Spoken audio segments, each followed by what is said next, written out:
Imagine a land thousands of years old, a place whispered about in ancient texts. This was once Canaan, a crossroads of civilizations, home to wandering tribes, powerful empires, and revered prophets. It was here, in these sun-baked hills, that the ancient Israelites established their kingdoms, building a legacy that would echo through millennia. But history is a river that never stops flowing. The mighty Roman Empire arrived, conquering the land and renaming it Palestina, or Palestine. As centuries turned, this small but significant piece of earth became a focal point for the world's great monotheistic faiths. For Christians, it was where their Savior walked. For Muslims, a site of a miraculous night journey. And for Jews, the eternal heart of their ancestral heritage. These three faiths, while sharing common roots, all laid claim to this sacred ground, creating a rich but complex tapestry of devotion and identity.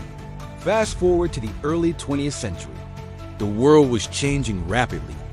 The Ottoman Empire, which had ruled the region for 400 years, was crumbling. In its wake, two powerful movements gained momentum.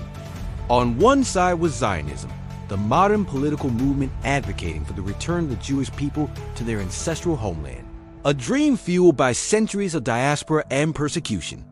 On the other was a rising tide of Arab nationalism, a powerful call for self-determination and independence from foreign rule.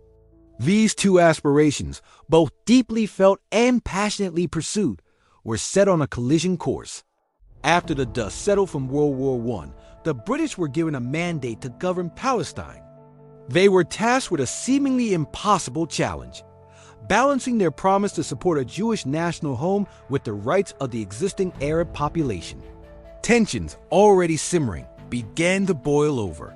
What started as friction soon escalated into riots and open violence as both communities fought for their vision of the future.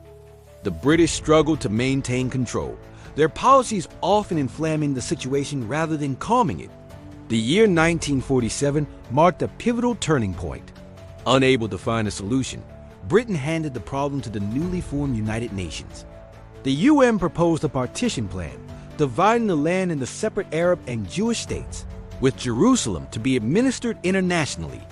The Jewish leadership accepted the plan, but Arab leaders and neighboring countries rejected it outright.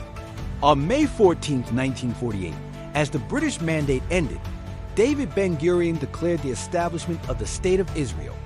The very next day, armies from neighboring Arab states invaded, sparking the 1948 Arab-Israeli War.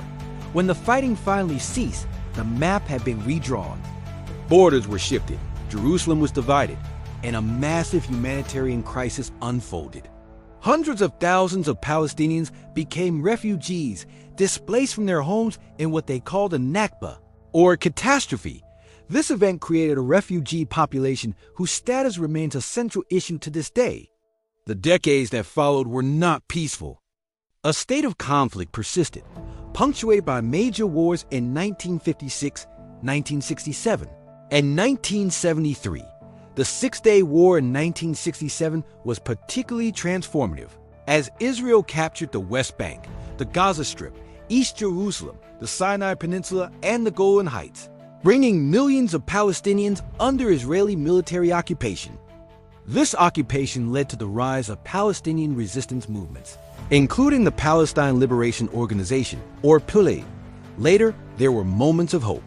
The late 1970s saw the historic Camp David Accords, where Egypt became the first Arab nation to officially recognize Israel. In the 1990s, the Oslo Accords brought Israelis and Palestinians to the negotiating table, creating the Palestinian Authority and sparking dreams of a two-state solution. But these glimmers of peace were often overshadowed by continued violence, the expansion of Israeli settlements in the occupied territories, and deep-seated mistrust on both sides. The Palestinian experience also gave rise to intifadas, or uprisings, against the occupation. It was during the First Intifada that the militant group Hamas was formed. Committed to resisting Israel, Hamas eventually gained political control of the Gaza Strip in 2007, after a brief but intense conflict with the rival Fatah party. In response, Israel and Egypt imposed a strict blockade on Gaza, severely restricting the movement of goods and people. Today, this land remains a global flashpoint. Gaza is a territory under immense strain, where a youthful population faces daily hardship. The West Bank continues to see friction over settlements, and the quest for a lasting peace seems more distant than ever. It's a place where ancient history and modern politics collide, where faith is both a source of comfort and conflict, and where generations have been shaped by a cycle of pain and resilience. This is a story with no simple answers, a land where every stone tells a tale of faith, identity, and the enduring human struggle for a place to call home. Thank you so much for joining us on this journey through a complex and poignant history. If you found this video informative, please give it a thumbs up.